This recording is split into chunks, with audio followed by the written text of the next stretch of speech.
భక్తులు ఫాలో అవుతూ ఉంటారు నా విషయాల్లోని ఆన్లైన్లో చెప్తుంటాను. ఇక్కడ అమ్మవారు ప్రేరణతో ఇప్పుడు చెప్పడం జరుగుతుంది. అత్యద్భుతమైన రూపం ఎవరిదంటే అమ్మవారు అనమాట. అమ్మవారికి ఆది అంతము లేనే లేదనమాట. అమ్మవారు ఎలా ఉంటారు అంటే విశ్వాంతరాల్లో మన్వాంతరాల్లో ఉన్న అందమంతా ఆవిడ దగ్గరే ఉంటుంది అనమాట. ఈ బాలాజీ చెరువు అనేది పురాతనమైన కాకినాడకి ప్రసిద్ధి చెందిన ప్రదేశం అన్నమాట. ఇక్కడ బాలాజీ చెరువు అనేది ఉండేది, అది ఇప్పుడు కట్టేసి టీటీడీ చేశారు. అయితే ఈ అమ్మవారు మాత్రం ఈ చెట్టు నీడన ఎప్పటి నుంచో కొలువుదీరు ఉందన్నమాట.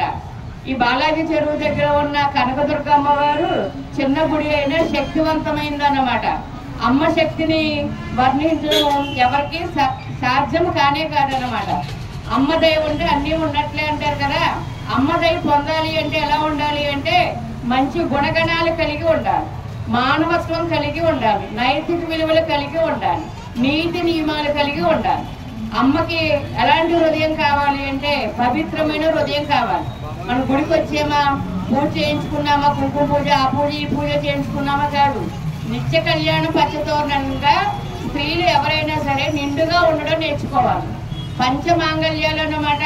చేతికి గాజులు ఉండాలి, మెడలో గొలుసు ఉండాలి, మొఖానికి బొట్టు ఉండాలి, చక్కని తలలో పూలు ఉండాలి, కాళ్ళకు పట్టీలు మట్టెలు ఇలాంటివన్నీ కూడా శోభాయమానంగా ఉండాలన్నమాట.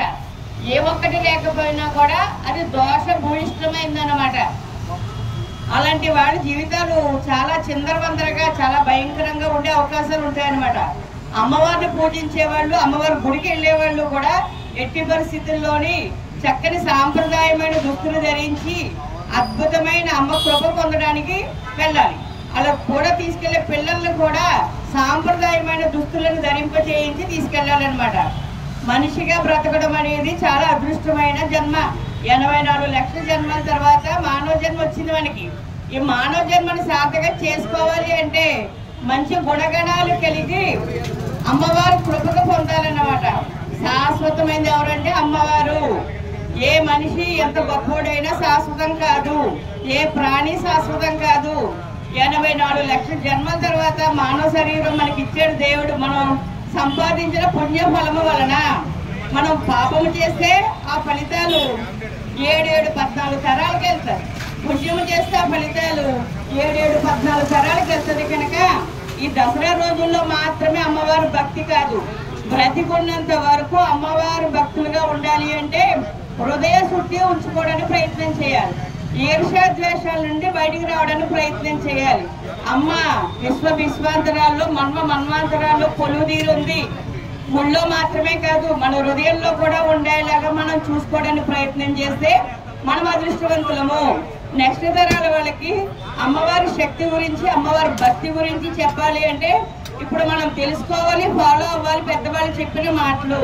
కనుక సాంప్రదాయమైన ఆచార వ్యవహారాల్ని, సనాతన ధర్మాన్ని ప్రతి ఒక్కళ్ళు కూడా తెలుసుకోవాలి, మిగిలిన వాళ్ళకి తెలియజేయాలి, ఫాలో అవ్వాలి. లేకపోతే కరోనా మరోది వచ్చిందంటే ఎవరు బతకరనమాట.